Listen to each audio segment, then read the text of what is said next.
You know I have a bitch. Sunday, January 22nd, 10:25 a.m. I'm fresh out of the shower. You see the bitch turning up to over 2.0, don't you? Bitch turned it down below 1.0 and now turned it back up. As you see, No Life having bitch driving a black Crown Vic.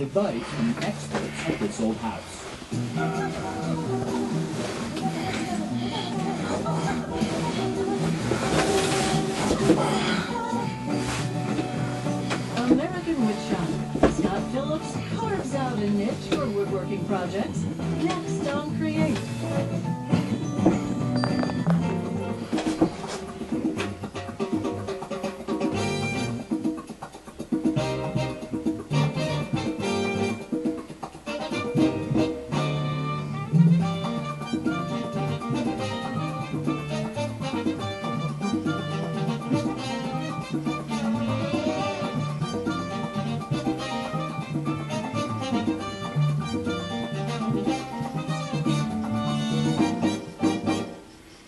Ciao, Pete. This is an emergency. You have my permission to panic? And run about screaming. Very good one.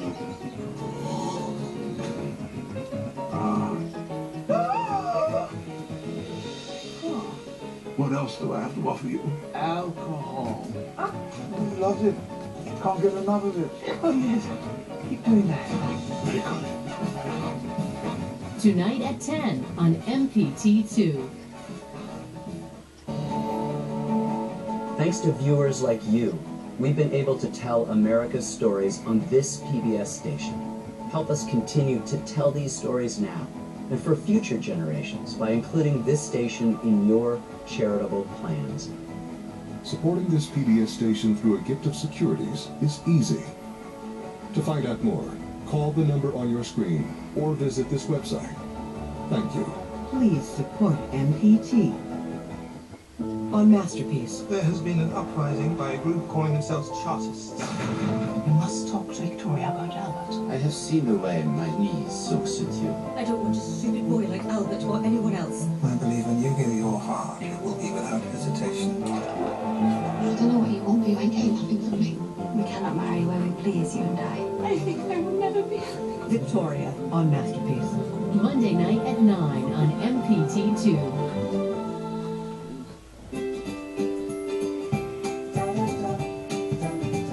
Get enough Create? You can go online to shopcreate.com and buy books, DVDs, and more from your favorite Create hosts and programs. From home improvement, travel, cooking, and gardening, it's in the bag at shopcreate.com. You can do it yourself at createtv.com. Find the latest schedules and recipes. Learn helpful tips from your favorite hosts and shows. Or do some shopping. Inspiration is just a click away online at createtv.com.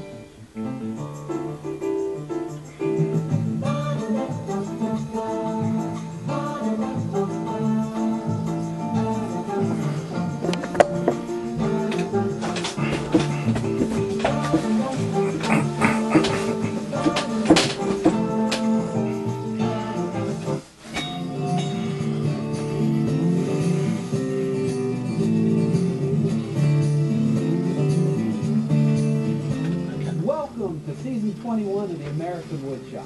I'm Scott Phillips, and today we're going to launch a new season by recreating a married piece.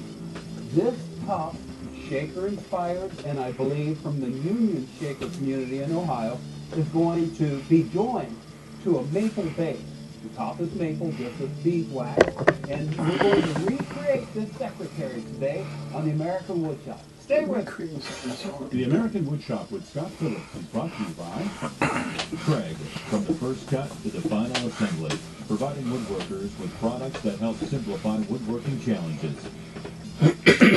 Craig.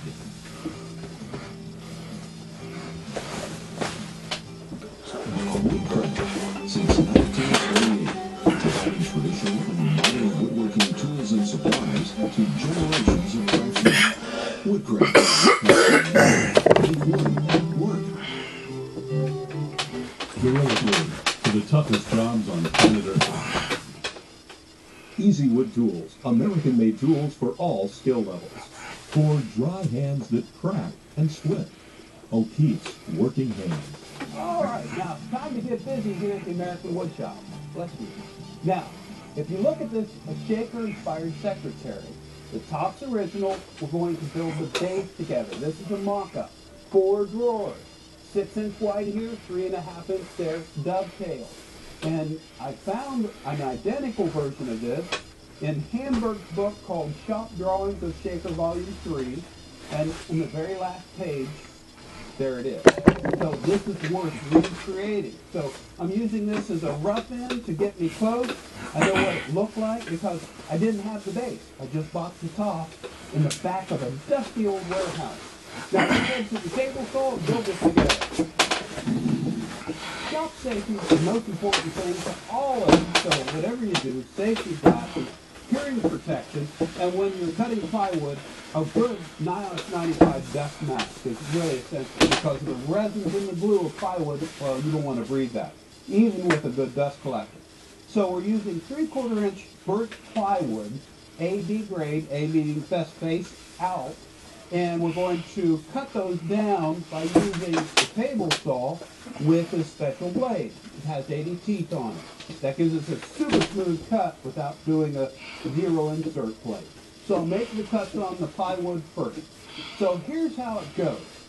The very back of the plywood case is 39 3/4 wide by 20 and 7.5 inches long.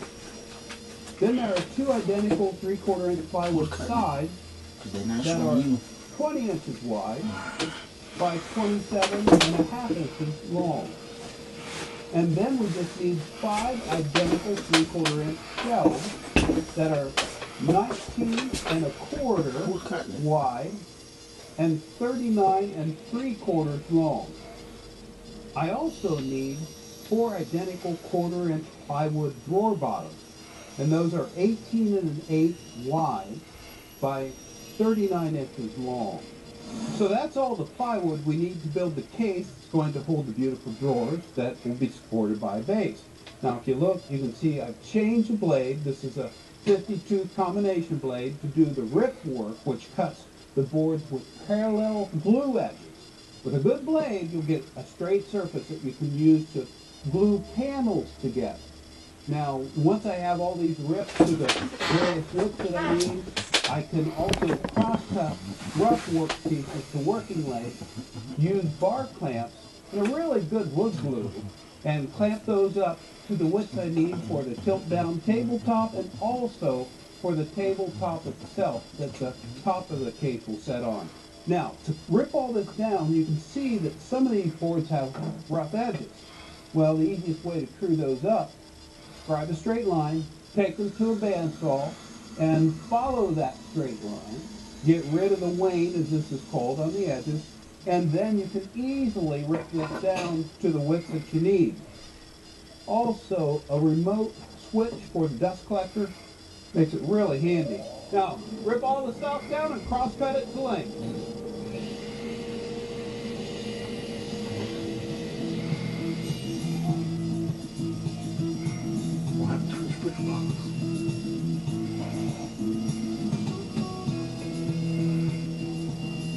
Now remember, the drawers are 6 inches wide and one is 3.5 inches wide. And I need 8 sides and back.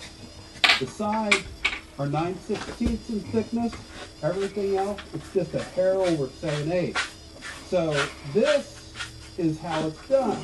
I'm going to use a cross-cut sled with my thread marks and a swing stop to cut those work pieces to the square lengths. And that's critical because when we go to dovetail it, it has to be square.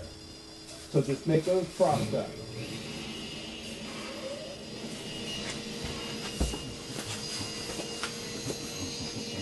I also use the cross-cut sled to square up the panels for the tilt-top work surface and also the tabletop. Remember, these were glued up and I let it cure overnight.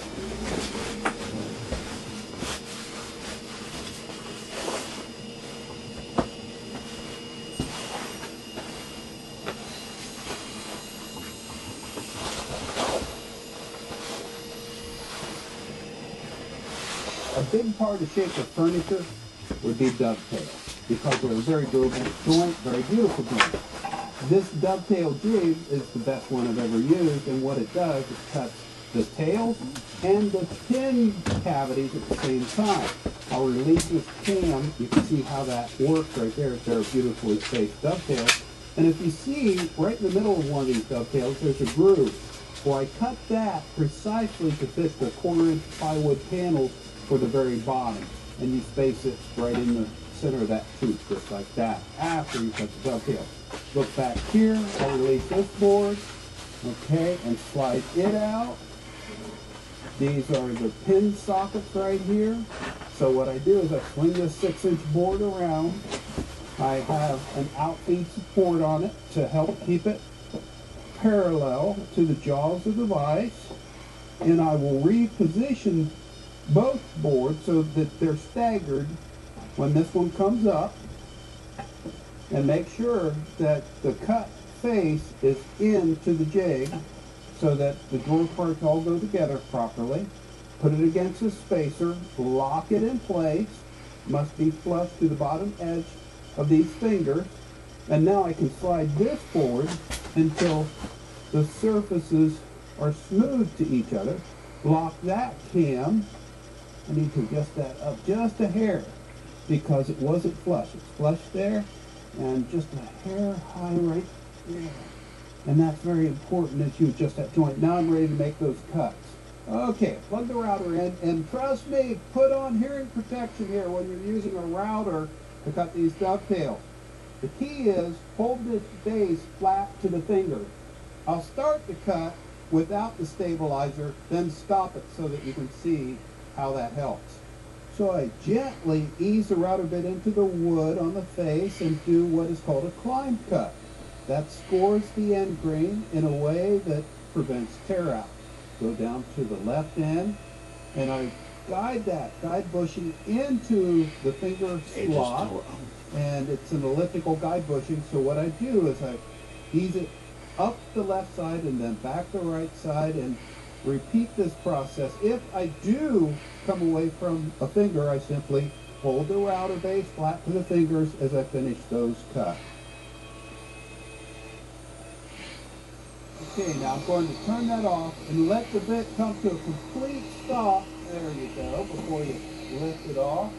Now, this is hooked up to dust collection that's on a remote that will turn itself off in about 15 seconds. This is the stabilizer that magnetically locks onto these posts.